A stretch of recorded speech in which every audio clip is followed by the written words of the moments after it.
जय हिंद मित्रांनो, माझं नाव प्रेम सुतार आणि तुम्ही बघत आहात आपलं यूट्यूब चॅनल पोलीस भरतीचा राजमार्ग.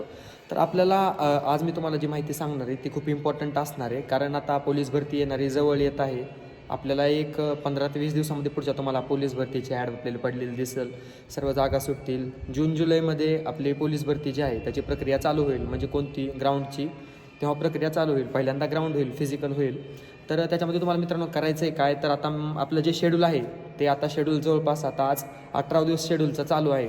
19वा दिवस आज आपल्या शेड्यूलचा चालू आहे आणि मागच्या 19 दिवसापासून आपल्यासोबत मुलं सगळे जॉईन आहेत आणि जवळपास 33 ते 35% आपला सिलेबस टोटल काही मुलांनी कव्हर केलेला आहे. ते मी सांगितलेल्या पद्धतीने अभ्यास करतात आणि त्यांना मी जसं सांगेल त्या पद्धतीने अभ्यास करतात. आता आज आपलं जवळपास आपलं टोटल एकूण 50 दिवसाचं आपलं टार्गेट होतं.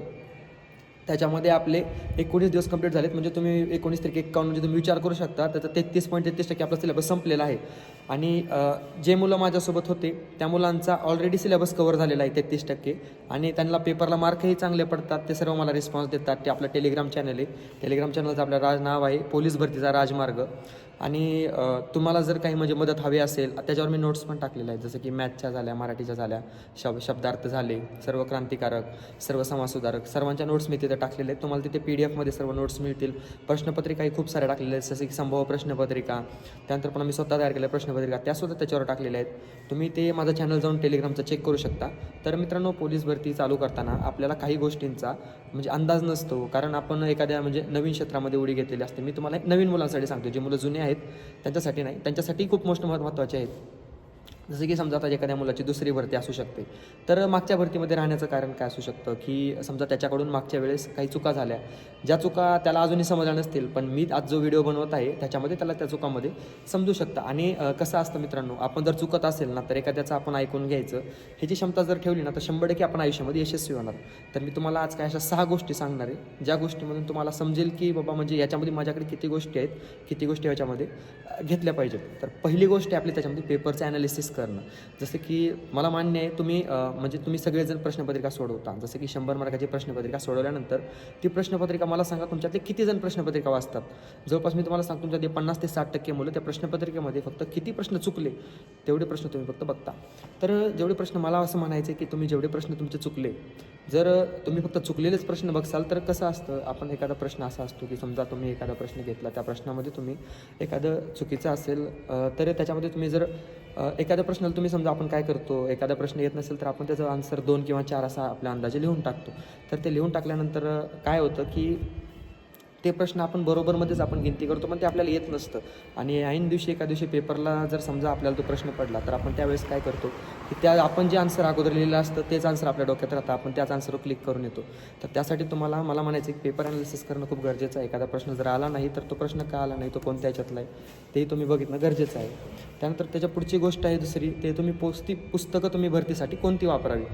तर मला असं म्हणायचं आहे की तुम्ही पोलीस भरतीसाठी मराठीसाठी तुम्ही बाळासाहेब शिंदे सरांचं व्याकरणचं पुस्तक घ्यावं. त्यानंतर गणित आहे, गणिताला तुम्ही सतीश वसे सरांचं किंवा त्याच्यानंतर पुन्हा सचिन धवले सरांची तुम्ही ऑनलाईन बॅच आहे ती बॅचही करू शकता. आणि जर तुम्हाला जर तेवढं करायचं नसेल तर YJ अकॅडमी म्हणून यूट्यूबला एक चॅनल आहे, त्याच्यावर खूप जास्त लेक्चर टाकलेले आहेत गणिताचे. तर तुम्ही ते लेक्चर जरी केले तरी तुम्हाला माझ्या अंदाजानं खूप फरक पडेल. आणि त्याच्यामध्ये त्यांनी पूर्ण स्पष्टीकरण करून दिलेलं आहे. मी जेव्हा पोलीस भरती करत होतो तेव्हा मी कोणता क्लास नव्हता लावलेला, मी ऑनलाईनच त्या चॅनलवरून थोडीशी तयारी केली. म्हणजे ज्या मुलं आता नवीन आहेत, ज्यांना क्लास लावणं शक्य नाही, एखाद्या खेडेगावात आहेत, त्यांच्यासाठी ती खूप चांगली गोष्ट होऊ शकते. त्याच्यानंतर पुढचा आपला तिसरा पॉईंट आहे तो की म्हणजे तुमचा प्रॉपर स्टडी झाला पाहिजे. जसं की तुम्ही आता समजा तुम्ही एक 7 दिवस आहेत एक आठवड्यामध्ये, तर त्याच्यामध्ये तुम्ही समजा एखाद्या सोमवारी स्टडी करता, मंगळवारी एखाद्या मित्रासोबत फिरायला जाता, बुधवारी एखाद्या पिक्चरला जाता, नातेवाईकाकडे जा, असं नाही. तुमच्या अभ्यासामध्ये मित्रांनो कन्सिस्टन्सी पाहिजे. तुमच्या अभ्यासामध्ये जेवढी कन्सिस्टन्सी असणार तेवढा तुमचा अभ्यास प्रॉपर पद्धतीने होणार. जसं की तुम्हाला मी शेड्यूल टाकतो. आता आज आपले 19 दिवस झालेले आहेत आणि तुम्हाला मी रोज दिवसाला स्टडी देतो. तुम्हाला एक मराठीचा, एक गणिताचा, एक बुद्धिमत्तेचा आणि एक GKचा पॉईंट देतो. तुम्ही ते पॉईंट प्रॉपर कवर केले तर 100% तुमचा अभ्यास नक्की एक स्टेप बाय स्टेप पुढे जाणार. असं नाही, काही मुलांचं कसं असतं, आता लायब्ररीला गेले, एक पुस्तक घेतलं, एक पॉईंट घेतला, वाचला, झालं, संपला, आजचा त्याचा अभ्यास संपला. या पद्धतीने अभ्यास होत नाही मित्रांनो. किती झाला तेही कळत नाही. आणि त्याच्यामध्ये अजून एक तुम्हाला मी गोष्ट सांगतो की आपण म्हणजे एखादी प्रश्नपत्रिका सोडवल्यानंतर आपल्याला कळतं की आपण किती पाण्यामध्ये, आपला कोणत्या घटकाचा अभ्यास झाला आहे, कोणत्या घटकाचा अभ्यास बाकी आहे. याही गोष्टी आपल्याला त्याच्यामधून कळतात. त्याच्यानंतर पुन्हा चौथा आपला पॉईंट आहे जो की आहे रिव्हिजन.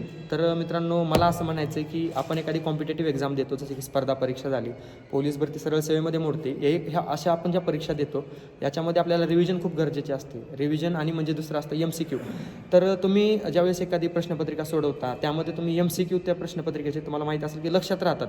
तर आपण जे प्रश्न सोडवतो तर काही मुलं काय करतात, एखादा म्हणजे लॉंग आन्सरचे प्रश्न वाचतात, प्रश्न उत्तर वाचतात. तर तसं करायची गरज नाही. आपण आपला पेपर जो आहे तो MCQ फॉर्मॅटमध्ये येतो. तुम्ही जर रिव्हिजन केली, तुम्हाला लक्षात जरी राहत नसलं तरी तुम्ही जर रिव्हिजन केल्यानंतर जेव्हा तुम्ही तो पेपरला प्रश्न बघणार त्यावेळेस तुम्हाला 100% त्या प्रश्नाचं उत्तर तुमच्या रिव्हिजनमुळे तुम्हाला ते आठवणार. तुम्हाला आत्ता तुम्ही वाचताय, तुमच्या लक्षात राहत नाही, पण तुम्ही जेव्हा रिव्हिजन करणार, तुम्ही 2-3 वेळा जेव्हा वाचणार, पेपरला गेल्यानंतर त्या प्रश्नाचं उत्तर तुम्हाला 100% तिथं मिळणार. हा आपला चौथा मुद्दा होता. त्यातला 5वा मुद्दा आहे आपला की तुम्ही स्वतःला चेक करायचं आहे. चेक कसं करणार तुम्ही स्वतःला? एखादं म्हणजे समजा रँडमली कोणताही, आता तुमचा एखादा मित्र वगैरे आहे, तुम्ही ज्यावेळेस एखाद्या ग्रुपमध्ये बसलेले असता त्यावेळेस एकमेकांना तुम्ही प्रश्न विचारा. तुमचा 2-3 जणांचा 4 जणांचा ग्रुप बनवा.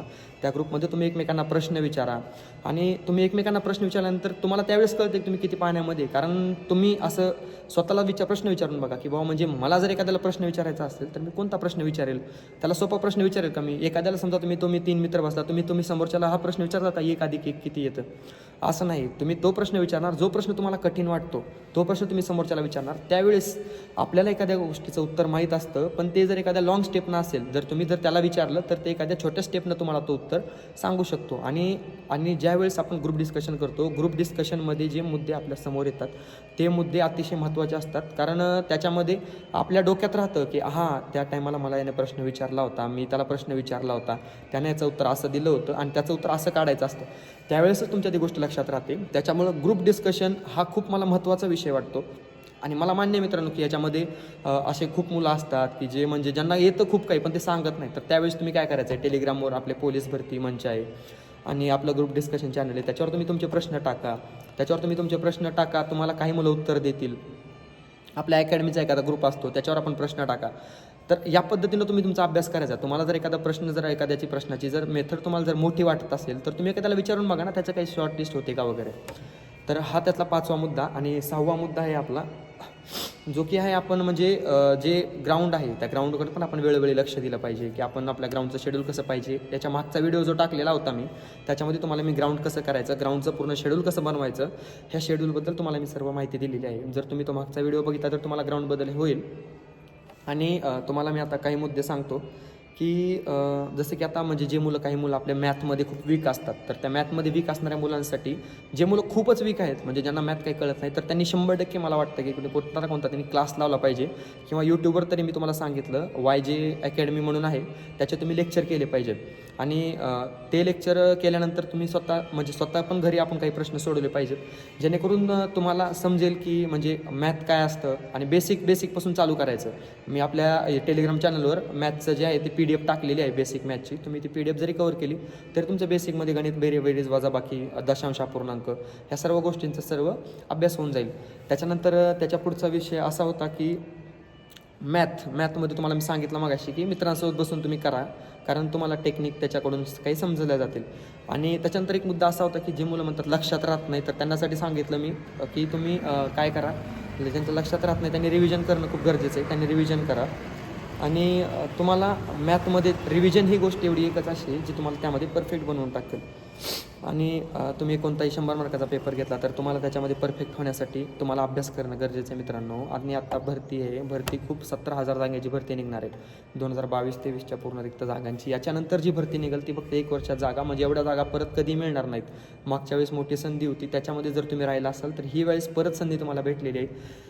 तुमचं नशीब चांगलं आहे मित्रांनो. यावेळेस या भरतीमध्ये लागून जावा आणि सर्वांनी भरती व्हावं असं मला वाटतं.